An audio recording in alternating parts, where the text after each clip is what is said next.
দেখছেন টিভি9 Bangla full and ফাইনালের এই সেগমেন্ট নিয়ে আপনাদের সঙ্গে আমি মধুকল্পিত এবং আমার সঙ্গে শুভজিৎ রয়েছেন। আমরা যেদিকে নজর রাখছিলাম আবারও সেদিকে সরাসরি নজর রাখবো। দেখুন, পশ্চিমবঙ্গের আইন শৃঙ্খলা নিয়ে উদ্বেগ প্রকাশ প্রধান বিচারপতির।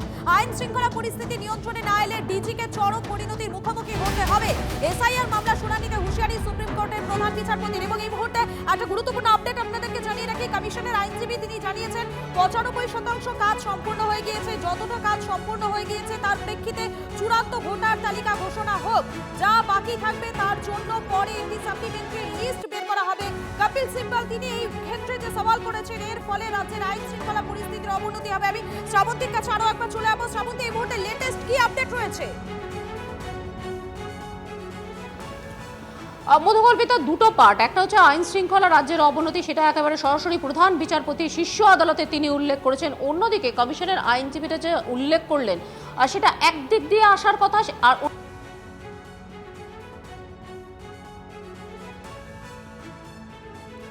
আমরা আবারও আমাদের প্রতিনিধি শ্রাবন্তীর সঙ্গে যোগাযোগ করব। তবে এই মুহূর্তে যে গুরুত্বপূর্ণ পর্যবেক্ষণ, সে পর্যবেক্ষণ আরো একবার জানাই আপনাদেরকে।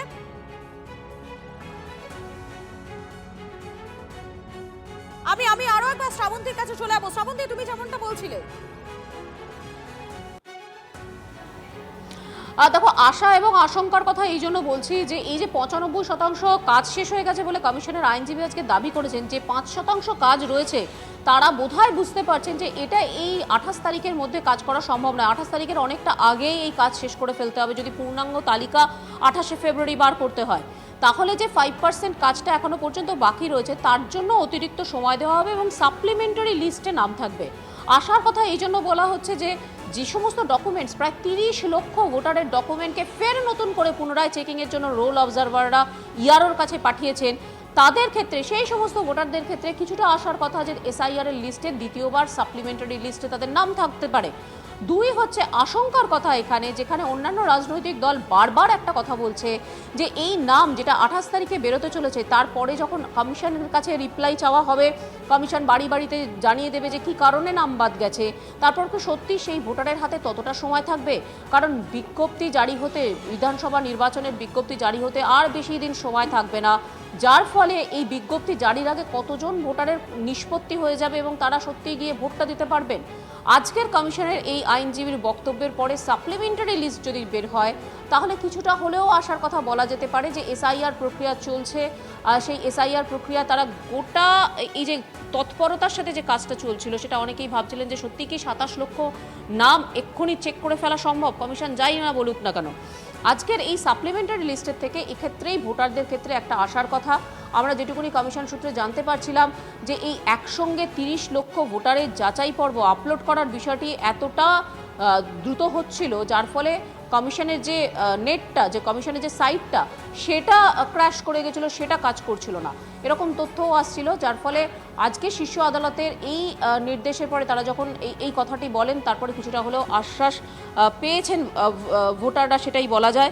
এই মুহূর্তে কল্যাণ বন্দ্যোপাধ্যায় তিনি আরেকটি বিষয় উত্থাপন করেছেন শীর্ষ আদালতে, কারো নাম অন্তর্ভুক্তি করা হচ্ছে না, শুধুমাত্র নাম বাদ দেওয়ার ফর্ম যাচ্ছে। আমরা জানি যে 19 তারিখেই, জানুয়ারি মাসে সেটাই শেষ হয়ে গেছিলো, 3 দিন এক্সটেন্ড করা হয়েছিল। কার্যত নতুন ফর্ম, নতুন নাম তোলার যে ফর্ম, অর্থাৎ ফর্ম 6, সেটা আর নেওয়া হবে না। একই সঙ্গে ফর্ম 7, ফর্ম 8, এগুলো গত জানুয়ারি মাসে বন্ধ করে দেওয়া হয়েছিল। সেটাই আজকে রাজ্য সরকারের পক্ষ থেকে কল্যাণ বন্দ্যোপাধ্যায় তুলে ধরেন। কপিল সিব্বল তিনি বলেন 3.5 লক্ষ মানুষকে কোনো নোটিশই দেওয়া হয়নি, এদের বিষয়টি জুডিশিয়াল অফিসাররা খতিয়ে দেখুন। আজকের শীর্ষ আদালতের এই শুনানিতে আরও একটি গুরুত্বপূর্ণ দিক উঠে আসলো যে এসআইআর সংক্রান্ত যাবতীয় সমস্যা এবার দেখবেন জুডিশিয়াল অফিসাররা। তার কারণ এসআইআরের যে মূল মামলা, সেখানে দেখা যাচ্ছে শুধুমাত্র পশ্চিমবঙ্গের যে বিষয়গুলি, সেগুলো দিয়েই প্রায় বহুক্ষণ ধরে শুনানি চলছে। এখানে এটা অন্যান্য মামলায় প্রভাব পড়ছে, যার ফলে আজকের একটা জুডিশিয়াল অফিসারের ঠিক করে দেওয়ার কথা শীর্ষ আদালত জানায়।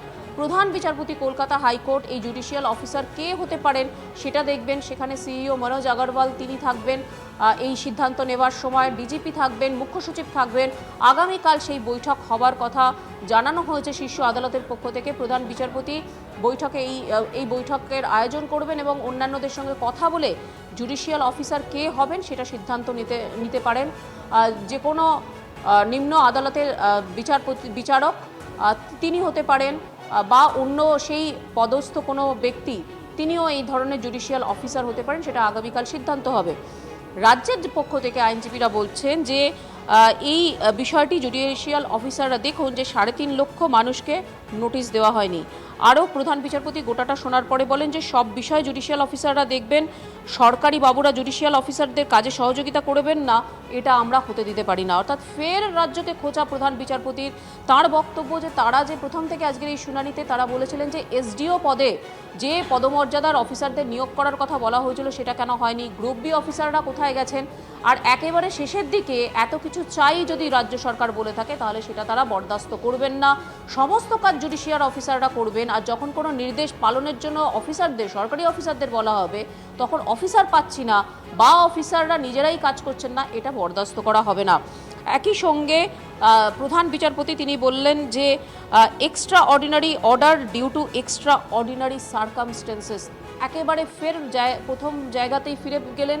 আইন শৃঙ্খলার কথা বলা ছিল, এই কথাটা থেকে তিনি বলছেন যে এক্সট্রা অর্ডিনারি মামলা, কারণ এর আগেও আমরা দেখেছি তামিলনাড়ুর এসআইআর মামলা হয়েছে, বিহারের এসআইআর মামলা হয়েছে, কিন্তু পশ্চিমবঙ্গের ক্ষেত্রে শুধু এসআইআর মামলায় একজন জুডিশিয়াল অফিসার কেন নিয়োগ তার ব্যাখ্যাও আজকে প্রধান বিচারপতি দিয়ে দিয়েছেন। একই মামলায় তিনবার রাজ্য সরকারকে তিনি রীতিমতো খোঁচা দিয়েছেন। আইন শৃঙ্খলা নিয়ে যথেষ্ট ক্ষুব্ধ রাজ্য সরকারের ডিজিপির উপরে, তাঁর বক্তব্য তারা সরাসরি পদক্ষেপ করবেন। এবার তাঁদের বক্তব্য জুডিশিয়াল অফিসার কেন, কারণ এক্সট্রা অর্ডিনারি যে জায়গা রয়েছে, অর্থাৎ ভাবনার বাইরে এরকম একটা পরিস্থিতি তৈরি হয়েছে, তাই ভাবনার বাইরে এরকম একটা অফিসার তারা দিতে বাধ্য হচ্ছেন। প্রধান বিচারপতির এই মন্তব্য নিঃসন্দেহে অত্যন্ত বড় প্রভাব পড়বে, কারণ আর কিছুদিনের মধ্যেই নির্বাচন রয়েছে। সেই নির্বাচনে বারবার বিভিন্ন মামলায় প্রধান বিচারপতি এই রাজ্য সম্পর্কে কি মন্তব্য করেছেন সেটা পরবর্তী সময় আসতে বাধ্য। আইন শৃঙ্খলা যদি নির্বাচন সংক্রান্ত কোনো ক্ষেত্রে খারাপ হয়, কোনো রকমভাবে প্রশ্নের মুখে পড়ে, তাহলে ডিজিপিকে অর্থাৎ রাজ্য সরকারের যিনি ডিজি তার উপরে পদক্ষেপ নিতে পারে শীর্ষ আদালত। তাকে এই বিষয় ফের নতুন করে স্মরণ করিয়ে দেওয়া হতে পারে শীর্ষ আদালতের পক্ষ থেকে। কার্যত এসআইআর মামলায় রাজ্য সরকারকে কার্যত তুলোধনা শীর্ষ আদালতের। মধুকল্পিতা, একেবারে শ্রাবন্তী, তুমি আমাদের সঙ্গে থাকো। আমরা এই বিষয় নিয়ে কথা বলেছিলাম সুকান্ত মজুমদারের সঙ্গে, তিনি কি জানিয়েছেন তার কি প্রতিক্রিয়া শোনাই আপনাদের। সংবিধান স্বীকৃত একটি সংস্থা, তারা তদন্ত করতে গেছে এবং সেই তদন্ত চলার সময় একজন মুখ্যমন্ত্রী ঢুকে যাচ্ছেন এবং তিনি ট্রান্সপাস করছেন সেই এলাকাকে, যে এলাকাটা প্রোটেক্টেড ডিউরিং দ্য ইনভেস্টিগেশন, এবং সেখানে ঢুকে তিনি ফাইলপত্র তুলে নিয়ে চলে আসছেন। কিন্তু গব্বর সিং মুখ্যমন্ত্রী কোথায়? স্বাভাবিকভাবে যা মনে হচ্ছে যে তো আইনের শাসন নেই। প্রধান বিচারপতি আমার মনে হয় সেইটাইকেই ইঙ্গিত করতে চাইছেন। এবং বিগত কয়েক বছর ধরে পোস্টপোল ভায়োলেন্স এবং তারপরে যে ধরনের হিংসা, ললেসনেস, আইন না থাকা যেভাবে হয়েছে, তো এই মন্তব্য অত্যন্ত স্বাভাবিক। কিন্তু আমার মনে হয় পশ্চিমবঙ্গবাসী ভারতবর্ষের সাংবিধানিক সংস্থা অর্থাৎ প্রধান বিচারপতির কাছ থেকে, মহামান্য আদালতের কাছ থেকে এবার একটু অ্যাকশন দেখতে চাইছে। ডিজিকে বোঝানো উচিত যে ডিজি পিসির নয়, ডিজি হচ্ছে ভারতবর্ষের সংবিধানের শপথ নিয়েছেন, পিসির শপথ নেননি তিনি। আপনাদেরকে সুকান্ত মজুমদার তিনি কি বলেছেন তার প্রতিক্রিয়া শোনালাম। আমি আবারও শ্রাবন্তীর কাছে সরাসরি চলে যাবো। শ্রাবন্তী, এই মুহূর্তে লেটেস্ট কি আপডেট রয়েছে তোমার কাছে? দেখো, মামলা শেষ হয়ে গেছে। আমাদের জ্যোতির্ময় কর্মকার, আমাদের দিল্লির প্রতিনিধি, সেটা জানাচ্ছে মার্চের প্রথম সপ্তাহে ফের এই মামলার শুনানি রয়েছে। ইতিমধ্যে নির্দেশ হিসেবে ফের ডিজিপিকে সাপ্লিমেন্টারি হলফনামা জমা দেওয়ার নির্দেশ দেওয়া হয়েছে, অর্থাৎ অতিরিক্ত হলফনামা জমা দেবেন ডিজিপি। আজকের শোকজের জবাব হিসেবে হলফনামা জমা দিয়েছিলেন ডিজি, কিন্তু তারপরেও অতিরিক্ত হলফনামা জমা দেওয়ার কথা বলা হয়েছে শীর্ষ আদালতের পক্ষ থেকে। এটা খুব স্পষ্ট যে যেভাবে ডিজিপিকে আজকের রীতিমতো কড়া সমালোচনা করা হয়েছে শীর্ষ আদালতের পক্ষ থেকে, তার উত্তরগুলি দেবেন ডিজিপি। কেন এই রাজ্যের আইন শৃঙ্খলা বারবার প্রশ্নের মুখে, সেই প্রশ্নের উত্তর দেবেন এই সাপ্লিমেন্টারি অতিরিক্ত হলফনামায় ডিজিপি। একই সঙ্গে প্রত্যেকটি ঘটনার প্রেক্ষিতে পুলিশ কি পদক্ষেপ করেছে সেটা জানাবেন ডিজিপি। নির্ধারিত সময়ের মধ্যে এসআইআর প্রক্রিয়া শেষ না হলে কি হবে সে বিষয়ে উদ্বেগ প্রকাশ করেছেন আজকের প্রধান বিচারপতি। রীতিমতো উষ্মা প্রকাশ করেছেন একদিক দিয়ে, অন্যদিকে নির্ধারিত সময় যদি না শেষ হয় এসআইআর, তাহলে যেহেতু সামনেই নির্বাচন রয়েছে, তাহলে কি হবে? এখন মধুকল্পিতা, আজকের শুনানি পর্বটা যে শুধুমাত্র এসআইআর নিয়ে থেমে থাকলো এমনটা নয়। আমরা দেখলাম যে রাজ্যের আইন শৃঙ্খলা বারবার উঠে আসলো। রাজ্য সরকারের কর্মচারীদের যে আচার আচরণ সেটা নিয়েও শেষ পর্যন্ত তিনি বললেন। এবং এসআইআর সারা দেশে চলছে, সেখানে পশ্চিমবঙ্গ এমন একটা জায়গা যেখানকার জন্য একজন জুডিশিয়াল অফিসার আজকে ঠিক করে দিল শীর্ষ আদালত। এবং সেখানে তিনি বলছেন extra ordinary circumstances, extra ordinary পরিস্থিতি, তাই এই ধরনের অতিরিক্ত সিদ্ধান্ত। অর্থাৎ কার্যত বলা যেতে পারে রাজ্য সরকারকে চরম খোঁচা প্রধান বিচারপতির। একেবারেই তারা সন্তুষ্ট নন, একের পর এক আইন শৃঙ্খলার যেরকম পরিস্থিতি, তারপরেই এই সিদ্ধান্ত শীর্ষ আদালতে। একেবারে শ্রাবন্তী, তুমি আমাদের সঙ্গে থাকো।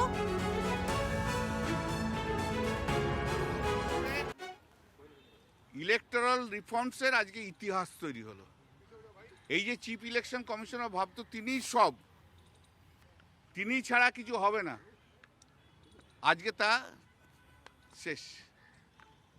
যে ইতিহাসটা তৈরি হলো যে এতদিন ধরে ইয়ারোরা ডিসিশন নেওয়ার পরেও রোল অবজারভাররা, যেগুলো দিদি রোল অবজারভার বা স্পেশাল অবজারভার, তারা পার্ক করে রেখে দিয়েছে এবং তারা সন্দেহ হেন তেন করে এই প্রায় 7.5 লক্ষ লোকের নাম বাদ দেওয়ার চেষ্টা করেছে। আজকে সুপ্রিম কোর্ট বলল এই যত কেস আছে, যা ক্লেম আছে, যা অবজেকশন আছে, যেগুলো ডাউটফুল আছে, যেগুলো করা হয়েছে, সেগুলো কলকাতা হাইকোর্টের চিফ জাস্টিস অ্যাপয়েন্টমেন্ট করবে বিভিন্ন জুডিশিয়াল। তাহলে তুমি বলে দাও।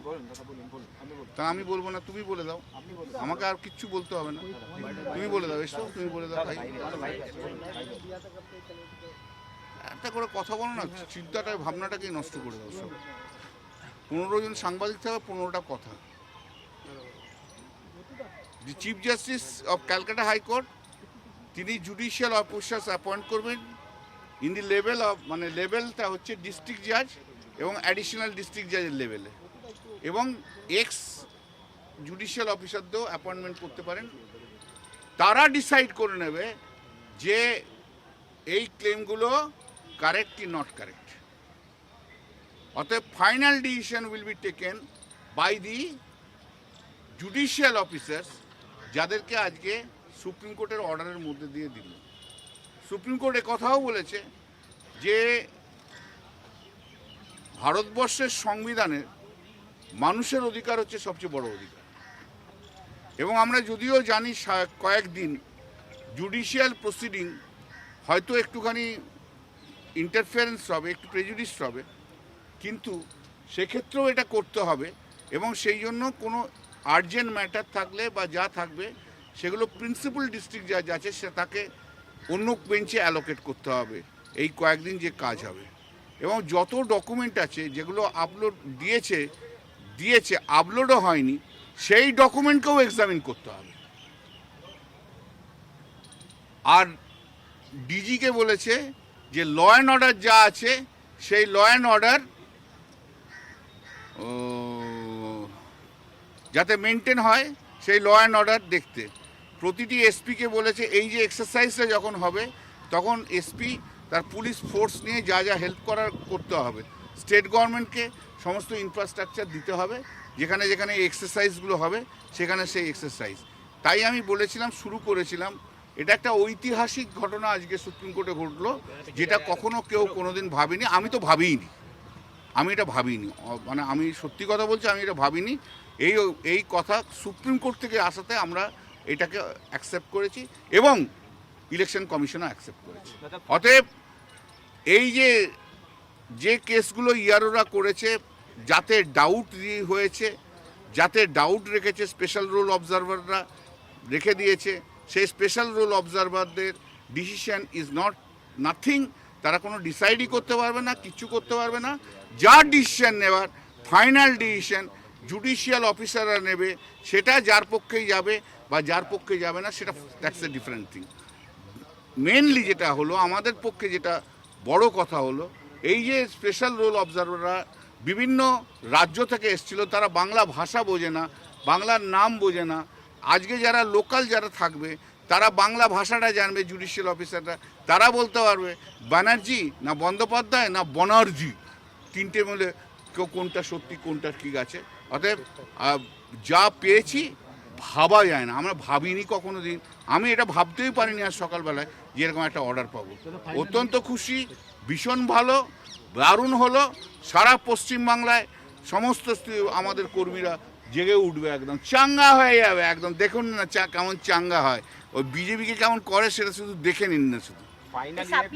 Now let me see that today this Supreme Court has created a history in the process of the revision, special revision of the electoral. Now we are রিঅ্যাকশনটা কি নিবি? clear the cases, but the special role observer এবার উদ্বেগ প্রকাশ করলেন প্রধান বিচারপতি। রাজ্যের আইন শৃঙ্খলা পরিস্থিতি নিয়ে এবার উদ্বেগ প্রকাশ করলেন প্রধান বিচারপতি। উদ্বিগ্ন শীর্ষ আদালত, এর ফলে রাজ্যের আইন শৃঙ্খলা পরিস্থিতি, কারো নাম তোলা হচ্ছে না, শুধু নাম বাদের ফর্ম দেওয়া হচ্ছে। কিছুক্ষণ আগে কল্যাণ বন্দ্যোপাধ্যায়ের প্রতিক্রিয়া আপনাদের শোনালাম।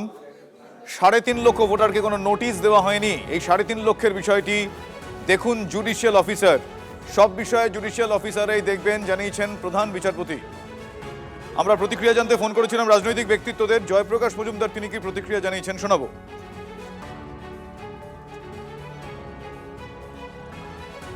নির্বাচন কমিশন সাধারণ মানুষকে রাস্তায় নামিয়ে দিয়েছে, তারা তো এখন আইনের শাসনের জায়গায় গণতান্ত্রিক অধিকার চাইছে। সুতরাং গণতন্ত্রের লড়াই যেখানে আছে সেখানে সুপ্রিম কোর্টকেও বুঝতে হবে যে প্রথমে মানুষের মধ্যে শান্ত ভাব, সামাজিক নিয়ম শৃঙ্খলা, যখন গণতন্ত্র থাকে সামাজিক নিয়ম থাকে তখনই থাকে। সুতরাং বলেছে সুপ্রিম কোর্ট, আমাদের এখানকার যারা সরকারের পক্ষ থেকে যা বলার বলবে, কিন্তু আজকের সাধারণ গ্রাউন্ড রিয়ালিটি হচ্ছে মানুষকে উত্তক্ত করে মানুষকে রাস্তায় নামিয়ে তাদের গণতান্ত্রিক অধিকার ছিনিয়ে নেওয়ার একটা খেলা চলছে। মানুষের গণতান্ত্রিক অধিকার যখন নিয়ে নেওয়া হয়, মানুষ রাস্তায় নেমে নিজেদের অধিকার রক্ষার জন্য যায়, আপনি বলছেন প্রশাসন দিয়ে তাদেরকে গুলি চালাবে? রাজ্যের আইন শৃঙ্খলা পরিস্থিতি নিয়ে উদ্বেগ প্রকাশ করেছেন প্রধান বিচারপতি। কি প্রতিক্রিয়া দিয়েছেন কংগ্রেস নেতা অধীর রঞ্জন চৌধুরী শোনাবো এবার। কমিশনের 100 বার নির্বাচন কমিশনের অনেক অভিযোগ আছে আমাদের, যেতে নির্বাচন কমিশনের সঙ্গে সঙ্গে পশ্চিমবঙ্গের প্রশাসনকে মুখ্যমন্ত্রী যেভাবে ব্যবহার করে একটা বিষয়টাকে জটিল করতে চাইছে, সেটা যেন বাংলার মানুষ বোঝার চেষ্টা করে। আজ সবকিছু হয়ে যাওয়ার পর যখন অন্তিম স্টেজে এসে দাঁড়িয়েছে, তখন এই চালাকিগুলো ধরা পড়ছে মানুষের কাছে। বিডিও, এসডিও, এসডিজিএফ, পিএম কার কথা উঠাপাতা করে বলুন? এই আরো কার কথা উঠাপাতা করে বলুন? সমস্ত রাজ্য সরকারের কথা উঠাপাতা করে। মমতা ব্যানার্জি কখনো ধমকায়, কখনো খাতিরদারি করে, কখনো বলে দেখে নেবো ভোটের পর, কখনো বলে ভোটের পর প্রমোশন দিব। কি বলে? কাজ করো প্রমোশন পাবে। কাজ মানে আমি যা বলছি তাই করো, প্রমোশন পাবে। অর্থাৎ ডিমোশন আর প্রমোশন তার মালিক মমতা ব্যানার্জি সেজে তাদেরকে তার মতো করে চালাতে বাধ্য করছে। অপরাধী কেউ যদি হয়ে থাকে বাংলায়, আজকে এই দুরবস্থার জন্য সব থেকে বড় অপরাধ এই বাংলা তৃণমূল পার্টি করেছে। এই মুহূর্তে আমি আরো একবার যাবো আমার সহকর্মী শ্রাবন্তী সাহার কাছে। শ্রাবন্তী, এখনো পর্যন্ত যা যা নির্দেশ, ইন এ নাটশেল, সংক্ষিপ্ত সার যদি করতে হয়, আমি পয়েন্ট টু পয়েন্ট আরো একবার জানতে চাইবো। শ্রাবন্তী, দেখো শুভজিৎ, আজকের একদিকে যেরকমভাবে আইন শৃঙ্খলার কথাটাই উল্লেখ করা হয়েছে শীর্ষ আদালতের পক্ষ থেকে, নির্দিষ্টভাবে বেশ কিছু নির্দেশ দেওয়া হয়েছে। তার মধ্যে অন্যতম হলো একজন জুডিশিয়াল অফিসার নিয়োগ করতে হবে প্রধান বিচারপতিকে। আগামীকাল সেই বৈঠক রয়েছে যেখানে রাজ্যের মুখ্য সচিব সিইও মনোজ আগরওয়াল, প্রধান বিচারপতি, একই সঙ্গে ডিজিপি তারা থাকবেন। কে এই অফিসার হবেন সেটা সিদ্ধান্ত নেওয়া হবে। একই সঙ্গে ডিজিপিকে ফের নতুন করে সাপ্লিমেন্টারি হলফনামা জমা দিতে হবে। তুমি জানো যে আজকেরই একটা হলফনামা জমা দেওয়া হয়েছিল, শোকজের উত্তর হিসেবে ডিজিপি সেই হলফনামা দিয়েছিলেন। ফের নতুন করে হলফনামা জমা দেওয়ার নির্দেশ দেওয়া হয়েছে শীর্ষ আদালতের পক্ষ থেকে। কোন কোন ঘটনা সেখানে মেনশন করা হবে, প্রত্যেকটি ঘটনার প্রেক্ষিতে পুলিশ কী পদক্ষেপ করেছে সেটা জানাতে হবে। কমিশনের আইনজীবী আজকের এক গুচ্ছ অভিযোগ নিয়ে আসেন। তার উত্তর দিতে হবে ডিজিপিকে। নির্ধারিত সময়ের মধ্যে, যদিও তিনি একই সঙ্গে এটাও আশঙ্কা করেন যে নির্ধারিত সময়ের মধ্যে এসআইআর শেষ যদি না হয় তাহলে কি হবে। আজকের এই শুনানি শেষের সাথে সাথে জানিয়ে দেওয়া হয়েছে যে মার্চের প্রথম সপ্তাহে ফের শুনানি থাকছে। গোটা শুনানি পর্বে শুভজিৎ বারবার রাজ্যের আইন শৃঙ্খলার প্রশ্ন তোলা হয়। রাজ্যের যে আচরণ সেটাতে অত্যন্ত হতাশ, অত্যন্ত ক্ষুব্ধ শীর্ষ আদালত। তাদের বক্তব্য, এই জুডিশিয়াল যে অফিসার তারা যখন নিয়োগ করছেন তখন প্রধান বিচারপতি সংক্ষেপে একটাই কথা বলেন যে extraordinary order due to extraordinary circumstances. আমরা জানি যে এসআইআর এই মুহূর্তে সারা দেশের বিভিন্ন রাজ্যে চলছে, যার মধ্যে বিহার, তামিলনাড়ু এবং পশ্চিমবঙ্গ, তাদের মামলাগুলি শীর্ষ আদালতে চলছে, শীর্ষ আদালতে বিচারাধীন। সেখানে কেন এখনো পর্যন্ত জুডিশিয়াল অর্ডার কোথাও দিতে হলো না, এরকম একটা অফিসার কেন এই রাজ্যে ঠিক করতে হলো, সেই বিষয়ে নিজেই ব্যাখ্যা দিয়েছেন প্রধান বিচারপতি। তিনি তাঁর বক্তব্য, এই রাজ্যের যে সিচুয়েশন সেটা এক্সট্রাঅর্ডিনারি সিচুয়েশন, এক্সট্রাঅর্ডিনারি সার্কামস্টেন্সেস, তার ভিত্তিতেই এই ধরনের নির্দেশ। একই সঙ্গে জুডিশিয়াল অফিসাররাই যে সব দেখবেন, রাজ্য সরকারের যাবতীয় যে বিভিন্ন আবেদন আরজি সেগুলোই শুধু দেখবেন, আর সরকারি বাবুরা বসে থাকবেন, সেটা বরদাস্ত হবেন। এটা কে বলছেন? প্রধান বিচারপতি এই ধরনের কথা বলছেন। অর্থাৎ এখনো পর্যন্ত যে যে বিষয়গুলি উঠে এসেছে তার মধ্যে আচার আচরণ যেরকমভাবে নিয়ে বারবার সংশয় প্রকাশ করা হয়েছিল কমিশনের পক্ষ থেকে, তার উপরে ভিত্তি করেই আজকের এই পর্যবেক্ষণ প্রধান বিচারপতির। একসঙ্গে প্রধান বিচারপতি আজকের এটাও স্পষ্ট করেছেন যে আমাদের উদ্বেগের এসআইআর মামলায় নজিরবিহীন নির্দেশ সুপ্রিম কোর্টের। এক কথায় বলা যায় জুডিশিয়াল অফিসার নিয়োগে হাইকোর্টে আবেদন, এবার বিচারকদের তত্ত্বাবধানে চলে গেল এসআইআর। ধন্যবাদ শ্রাবন্তী। আর এই মুহূর্তে যে আপডেটের দিকে আমাদের নজর রাখতেই হবে, পশ্চিমবঙ্গের আইন শৃঙ্খলা নিয়ে উদ্বেগ প্রকাশ প্রধান বিচারপতির। আইন শৃঙ্খলা পরিস্থিতি নিয়ন্ত্রণে না এলে ডিজিকে চরম পরিণতির মুখোমুখি হতে হবে। আরো একবার জানাই আপনাদের, পশ্চিমবঙ্গের আইন শৃঙ্খলা নিয়ে উদ্বেগ প্রকাশ প্রধান বিচারপতির। আইন শৃঙ্খলা পরিস্থিতি নিয়ন্ত্রণে না এলে ডিজিকে চরম পরিণতির মুখোমুখি হতে হবে। সরাসরি দিল্লিতে রয়েছেন আমাদের প্রতিনিধি জ্যোতির্ময়ের কাছে চলে যাব। জ্যোতির্ময়, এই মুহূর্তে তোমার কাছে লেটেস্ট আপডেট কি রয়েছে? দেখো, শুনানির সময় যে বিষয়টি বারবার ধরে আইনজীবীরা তুলে ধরেন যে ধরনের কমপ্লেন জমা পড়ছে তার প্রেক্ষিতে রাজ্যে পুলিশ প্রশাসন কোনো পদক্ষেপ করছে না, এবং তার পাশাপাশি কমিশনের তরফ থেকে যিনি আইনজীবী ছিলেন, আইনজীবী নাইডু, তিনি বারবার ধরে বলেন যে রাজ্যের প্রথম সারি নেতাদের প্ররোচনামূলক বক্তব্যের প্রেক্ষিতে হিংসার আগুন ছড়াচ্ছে, এবং কে কি ধরনের প্ররোচনামূলক মন্তব্য করেছে এবং তার প্রেক্ষিতে কি ঘটনা ঘটেছে বা পুলিশ কি অ্যাকশন নিয়েছে তার একটি সুনির্দিষ্ট তালিকা তুলে ধরার চেষ্টা তিনি বারবার ধরে করেন। আর ঠিক এই সময় অভিষেক মনু সিংভি তিনি বলার চেষ্টা করেন যে কমিশনের এই অভিযোগ সম্পূর্ণভাবে মিথ্যা। ডিজিপি তিনি হলফনামা জমা দিয়ে এটা জানিয়ে দিয়েছেন, কিন্তু তাৎপর্যপূর্ণভাবে ঠিক এই সময় প্রধান বিচারপতি তিনি পর্যবেক্ষণে বলেন যে পশ্চিমবঙ্গের আইন শৃঙ্খলা পরিস্থিতি সত্যি উদ্বেগের, আর এক্ষেত্রে যদি ডিজিপি পদক্ষেপ না করে, পুলিশ প্রশাসন যদি পুরো বিষয়টিকে নিয়ন্ত্রণে না আনে, তাহলে ডিজিপিকে এর পরিণতি ভুগতে হবে।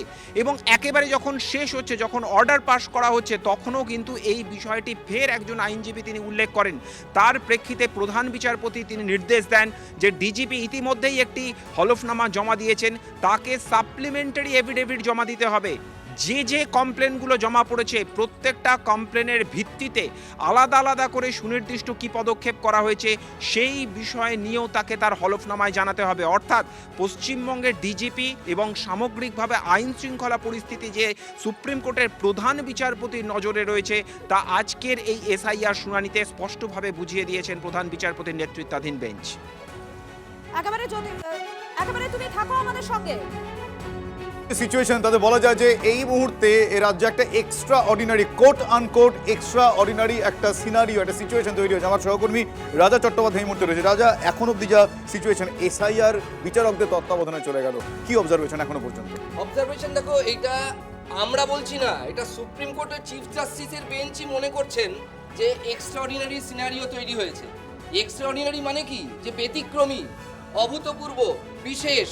এতগুলো রাজ্য এবং কেন্দ্রশাসিত অঞ্চলে এসআইআর হচ্ছে, কোথাও পশ্চিমবঙ্গের মতো এই রকম তুইথুলি মুইথুলি হয়নি। এবার দেখুন, আজকে সুপ্রিম কোর্টের এই মামলায়, যে মামলা আগের মামলারই কন্টিনিউয়েশন, সেই মামলায় সুপ্রিম কোর্টের প্রধান বিচারপতি এই রাজ্যের আইন শৃঙ্খলা পরিস্থিতি নিয়ে উদ্বেগ প্রকাশ করলেন। তার কারণ, কমিশনের তরফে বলা হয়েছে আমরা এতগুলো রাজ্যে এসআইআর করছি, হুজুর আর কোন রাজ্যে আমাদের এত বাধা পেতে হয়নি। ফলে একের পর এক নেতা শাসক দলের তারা প্ররোচনামূলক মন্তব্য করেছেন। শুনানি কেন্দ্রগুলো একেবারে মহাভারতের যুদ্ধের মতো হয়ে গিয়েছিল।